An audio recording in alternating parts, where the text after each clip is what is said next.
Assalamualaikum warahmatullahi wabarakatuh. Teman-teman semua apa kabar? Semoga semua dalam keadaan sehat, semangat, dan penuh harapan. Hari ini saya ingin berbagi cerita. Cerita tentang sebuah langkah kecil, tapi dampaknya semoga bisa jadi besar. Cerita tentang langkah awal baru sebuah gerakan bersama.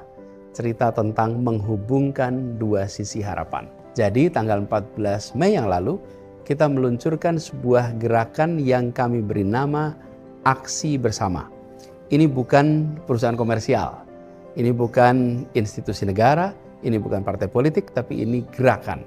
Aksi Bersama adalah wadah yang mewadahi orang-orang dari berbagai latar belakang untuk bisa bertemu, untuk bisa beraksi untuk Indonesia. Kenapa namanya Aksi Bersama? Begini, terlalu banyak orang baik di negeri ini yang punya niat, tapi tidak tahu harus memulai dari mana.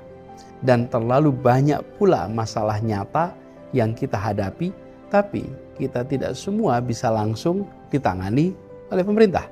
Maka kami hadir sebagai jembatan antara niat baik dengan aksi nyata, antara masalah dengan solusi. Aksi Bersama adalah ajakan untuk tidak tinggal diam, jangan hanya menunggu, tapi mulai bergerak. Jadi apa sebenarnya Aksi Bersama itu? Ini adalah sebuah gerakan sosial gotong royong. Bukan untuk satu orang, bukan untuk satu kelompok, tapi untuk siapa saja yang peduli dan ingin terlibat. Kami ingin memfasilitasi karya nyata, membangun yang dibutuhkan rakyat.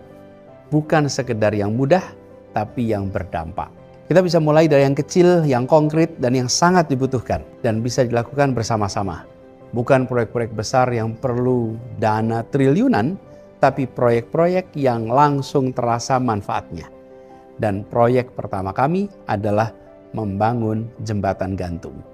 Beberapa hari yang lalu kami baru saja menyelesaikan sebuah proyek pertama kami, jembatan gantung di Dusun Cikembang, Desa Cihanjuang, Kecamatan Cibaliung, Kabupaten Pandeglang, Provinsi Banten. Kami sebut jembatan gantung ini sebagai titian persatuan. Bertahun-tahun warga di sana harus menyeberangi sungai dengan jembatan yang sudah reot, sudah rapuh, sudah lapuk. Bayangkan anak-anak berangkat sekolah harus menyeberangi sungai dengan jembatan reot dan lantai bolong-bolong. Bayangkan ibu-ibu yang sakit atau lansia yang harus dibawa ke puskesmas, menyeberangi jembatannya pun dengan risiko tambahan. Petani yang bawa hasil panen pun harus ekstra hati-hati agar tidak jatuh, tidak rusak. Itu kondisinya. Dan sekarang jembatan barunya sudah berdiri. Aman, layak. Bukan hanya jembatan fisik, tapi jembatan harapan. Banyak yang bertanya, kenapa mulai dari jembatan? Begini jawaban sederhananya. Karena jembatan adalah penghubung. Ia bukan hanya menghubungkan dua sisi sungai, tapi juga dua sisi keterisolasian dengan keterhubungan. Keterlambatan dengan pembangunan, antara harapan dan realisasi harapan. Saat dulu saya bertugas di Jakarta sebagai gubernur, saya pun pernah menemukan sebuah jembatan gantung yang sudah hampir roboh. Letaknya di Serengseng Sawah, Jakarta Selatan. Julukannya di sana adalah jembatan Indiana Jones, karena harus bergelantungan, bergoyang, dan membahayakan saat diseberangi. Setiap hari, anak-anak sekolah, ibu-ibu membawa barang belanjaan, atau pekerja yang berangkat ataupun pulang harus lewat di jembatan yang bergoyang dan berisiko itu. Saya ingat betul rasa khawatir warga karena satu kesalahan saja ketika berada di jembatan gantung itu bisa berujung kecelakaan yang fatal. Dan pada waktu itu saya juga tersadarkan ternyata membangun jembatan tidak sesederhana yang dibayangkan. Jembatan itu berdiri di atas sungai Kali Ciliwung yang dikelola oleh pemerintah pusat. Satu sisi adalah DKI Jakarta, sisi lain adalah Jawa Barat. Jadi ada 3 level pemerintahan yang perlu sinkron hanya untuk membangun sebuah jembatan yang kecil. Jembatan untuk dilewati pejalan kaki, sepeda ataupun motor. Realita ini seringkali tidak disadari oleh publik juga.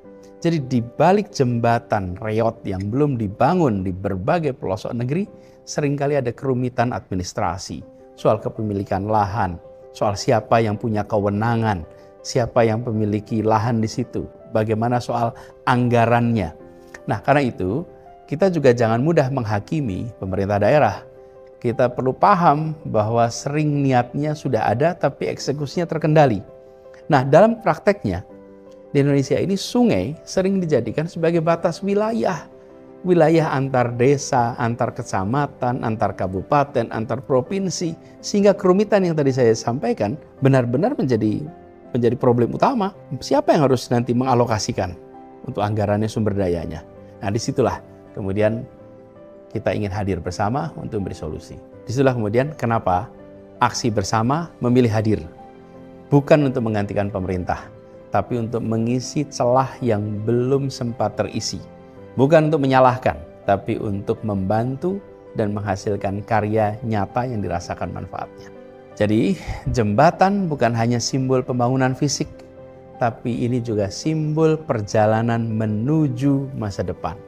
Ketika akses itu dibuka, maka pendidikan jadi lebih mudah dijangkau.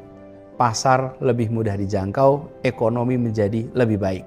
Pelayanan dasar bisa sampai ke pelosok-pelosok desa-desa. Dan kita sadar bahwa Indonesia punya ribuan jembatan yang belum dibangun, yang butuh perbaikan.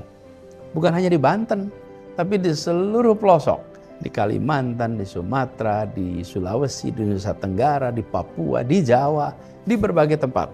Dan setiap satu jembatan dibangun, ada ribuan kemungkinan kesempatan yang terbangunkan. Karena itu walau aksi bersama nantinya akan punya banyak jenis karya, tapi kami sepakat bahwa saat ini, di awal ini kita memulai dengan prioritas satu, membangun jembatan gantung. Itu prioritas kita sekarang. Dan kenapa ini kita lakukan? Ya karena jembatan tadi membuka jalan bagi semua yang lain, bahkan bagi perubahan yang lebih besar di tempat itu. Sekarang saya ingin mengajak kepada teman-teman semua. Kalau Anda pernah merasa ingin berbuat sesuatu untuk negeri ini, tapi tidak tahu harus mulai dari mana, mari aksi bersama ini jadi tempat untuk kita semua. Kalau kita punya waktu, tenaga, keahlian, apapun profesi teman-teman, bisa insinyur, arsitek, tukang batu, pegiat sosial, pekerja kemanusiaan, pegiat media sosial, penulis, desainer, ibu rumah tangga, atau siapapun yang peduli, yang punya harapan yang sama. Kami membuka pintu dan kami mengajak untuk mari bersama-sama. Bahkan untuk teman-teman yang hanya bisa menyuarakan, yang saat ini baru bisa membagikan cerita kepada yang lain, kerjakan itu. Itu adalah bagian dari aksi bersama. Karena ini bukan tentang satu orang, ini adalah tentang kita semua. Jadi teman-teman semua, aksi bersama ini bukan solusi akhir. Ini adalah solusi awal. Langkah pertama untuk menjahit kembali harapan yang sempat robek. Untuk menunjukkan bahwa kita masih punya kepedulian. Kita masih punya energi. Kita masih punya mimpi dan kita mau bekerja untuk mewujudkan mimpi itu. Saya percaya bangsa ini tidak kekurangan orang baik. Dan kita perlu wadah untuk mempertemukan mereka semua. Mempertemukan orang-orang baik dalam aksi bersama yang nanti akan diwujudkan, dibuktikan dalam bentuk karya-karya nyata. Jadi mari kita mulai sama-sama. Silahkan kunjungi situsnya aksibersama.or.id.